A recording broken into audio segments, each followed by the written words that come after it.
When Donald Trump landed in Kuala Lumpur for the ASEAN Summit in late October 2025, he told regional leaders the U.S. would be with you 100%. By the time he left Malaysia, after signing crucial trade memorandums and giving a performance that could earn him a spot on Dancing with the Stars, Trump looked every bit like a man who, in the words of Christopher Moltisanti, just ostracized China. But that confident shuffle wasn't just about charm. It was part of a strategy to re-anchor American influence in Southeast Asia, one trade deal at a time. The tour didn't stop in Kuala Lumpur. It rolled through Tokyo and Seoul, where Trump doubled down on the message that the U.S. is back in the game. Behind the smiles and handshakes, Washington was busy sketching new supply routes, offering alternative markets, and quietly building a safety net against China's grip on critical minerals and semiconductors. But is this diplomatic prowess enough to spread a little dysentery through Southeast Asia's ranks and challenge China's dominance in global trade, or just another round in Washington's PR game? If you're enjoying the breakdown so far, hit like and subscribe and help me grow this channel. Now, let's move on with the report. Donald Trump's stop in Malaysia wasn't just another foreign visit. It was the opening act of a high-stakes Asia trip that stretched from Kuala Lumpur to Tokyo and Seoul. At the ASEAN and East Asia Summit, held in late October 2025, Trump played the role of both showman and salesman. He watched over a ceasefire agreement between Thailand and Cambodia, stood beside regional leaders as Timor-Leste formally became ASEAN's 11th member, and drove home the message in classic Trump fashion. The U.S. is back in business, and it's open 24/7. Behind the scenes, however,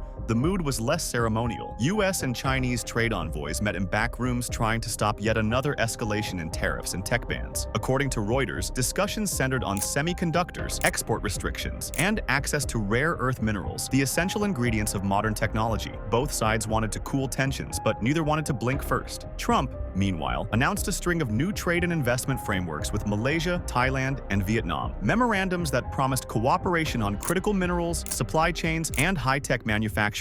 It was Washington's way of signaling that if China won't sell its partners the chips, the United States will step in to help them make their own. In practice, that means U.S. funding and technical support flowing into Southeast Asian plants to process rare earths, assemble semiconductor components, and build data infrastructure, the physical backbone of a supply chain designed to bypass Beijing. By the end of the summit, U.S. officials spoke of a tentative framework with Beijing to ease trade friction, though most analysts called it more truce than treaty. The draft plan reportedly included reopening talks on high-tech exports, easing select tariffs, and setting up a joint working group to manage future disputes. Small steps meant to keep the rivalry from turning into another trade war. Still, those deals were just the surface. The deeper story lies in why the U.S. is suddenly investing so much energy in this part of the world. Trump's whirlwind diplomacy across Southeast Asia wasn't just about photo ops or friendly sound bites. It was about economic security. Washington has started treating trade routes, chip factories, and mineral supplies the same way it treats aircraft carriers, as tools of national defense. In the words of the Brookings Institution, economics is security, and in this region, that idea is being turned into policy. For the U.S., Southeast Asia is more than just a marketplace. It's a strategic safety net. By weaving trade and investment links across Malaysia, Thailand, Vietnam, and Indonesia, the U.S. is trying to make sure no single crisis, whether in the Taiwan Strait or a Chinese export ban, can choke the world's technology lifeline. That's why Trump's team pushed for memorandums on critical minerals and supply chain cooperation during the ASEAN Summit. These deals are part of a wider effort to diversify production, to move some of the world's semiconductor packaging, testing, and rare earth processing out of China's orbit and into friendlier territory. And countries like Malaysia are ready to catch that wave. Its national semiconductor strategy, launched earlier this year, promises billions in incentives to build new factories, train engineers, and scale up local chip production. In practice, the plan includes attracting at least $105 billion in investment, developing 10 local firms each with annual revenues above $200 million, and training around 60,000 highly skilled engineers. Malaysia will also modernize its OSAT, assembly, testing, and packaging facilities, while inviting major chip makers and high-end manufacturing equipment suppliers to set up shop there. The Malaysian Investment Development Authority calls it a blueprint for the region's digital future.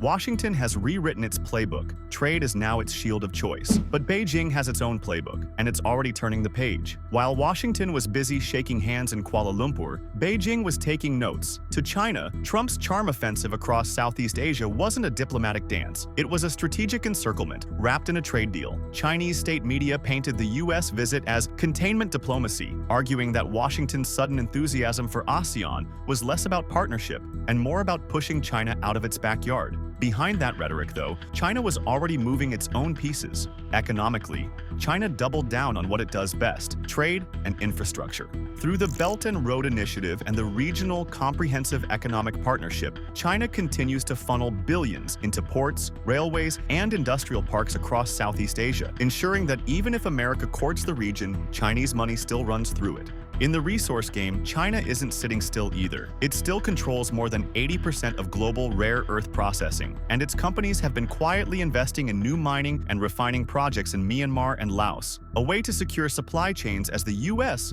hunts for alternatives. As analyst Haley Channer notes, China has invested in mines and mineral processes over decades and now controls the raw ores and refining, as well as the downstream manufacturing, a grip that gives Beijing influence over nearly every stage of the supply chain.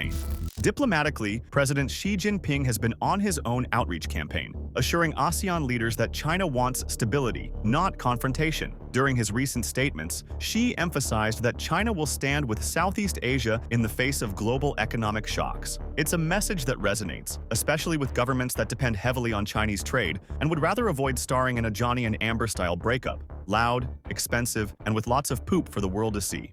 But Trump doubled down on his game to reduce China's influence. In Tokyo, he pushed to secure the supply of rare earths and critical minerals, signing a new cooperation agreement with Japan to strengthen joint sourcing and refining, a move aimed squarely at loosening China's grip on global materials. They also reaffirmed the U.S.-Japan Security Alliance, addressing the fact that Japan hosts the largest concentration of American troops abroad, including the U.S. 7th Fleet based in Yokosuka.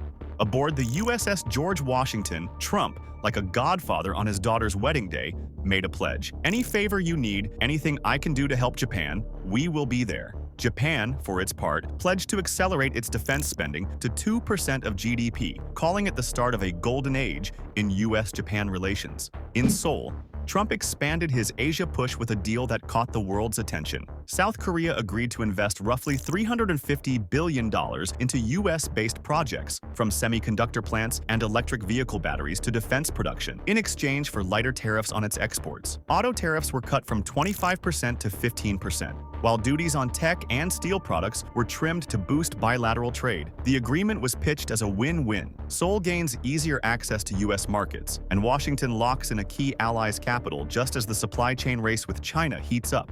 But the deal went beyond economics. Trump also gave Seoul the green light to develop nuclear-powered submarines, a move that elevates South Korea's deterrence capabilities and signals Washington's trust in its allies' defense ambitions. For the U.S., it's a strategic bonus. A stronger, more autonomous South Korea means one more anchor of American influence in the Pacific, and one more reason for Beijing to think twice. And Trump's diplomatic run across Asia culminated in Busan, where he and Xi finally came face-to-face, and the world watched to see where the U.S.-China rivalry would go next.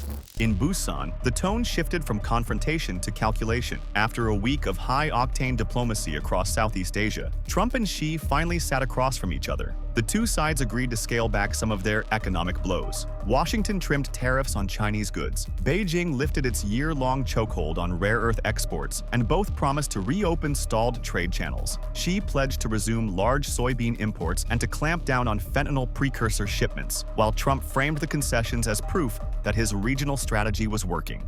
But this wasn't reconciliation. It was repositioning. The U.S. had spent weeks tightening its network of allies in Malaysia, Japan, and South Korea, giving Trump leverage at the table. China, facing a sluggish economy and wary investors, needed breathing room. So Busan became less a truce and more a timeout, a moment for both sides to catch their breath before the next round. Beneath the smiles and handshakes in Busan, the mood was anything but relaxed. Washington sees China's rise as a long game, one waged with factories, minerals, and microchips instead of missiles. Beijing, in turn, views America's economic diplomacy as containment in a suit and tie. Each side is rewriting the rules of globalization to fit its own blueprint. And while the Busan talks might buy a few months of calm, a tariff cut here, a trade promise there, analysts from Brookings and CSIS agree that real trust is still out of reach. The rivalry over semiconductors, rare earths, and alliances will outlast the photo ops. Because this is what great power competition looks like in the 21st century. Not tanks in the streets, but supply chains in motion. And time will tell who ends up on top. If you enjoyed this breakdown, hit like, tap subscribe, and ring the bell so you don't miss what happens next in this geopolitical tug of war. Thanks for watching. and I'll see you in the next video.